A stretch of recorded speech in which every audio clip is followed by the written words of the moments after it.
गुज़िश्ता 24 घंटों में मुल्क में कोरोना वबा के 12 अफराद जान की बाजी हार गए। NCOC की जानिब से जारी बयान के मुताबिक मुल्क भर में कोरोना वबा के गुज़िश्ता 24 घंटों में 1123 नए केस रिपोर्ट और 12 अफराद जान की बाजी हार गए, जिसके बाद मुल्क भर में मजमूई केस 3,35,093 और मजमूई तादाद 6,835 हो गई।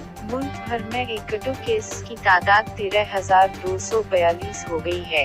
NCOC के मुताबिक सेहतयाब होने वालों की तादाद 3,15,016 हो गई। गुज़िश्ता 24 घंटों में 27,953 टेस्ट किए गए। सिंध में मरीजों की तादाद 1,46,331, पंजाब में 1,04,554 और खैबर पख्तूनख्वा 39,649 तादाद, इस्लामाबाद में 20,089 और बलूचिस्तान में 15,954 और आज़ाद कश्मीर 4,237 और गिलगित में 4,279 तादाद हो गई।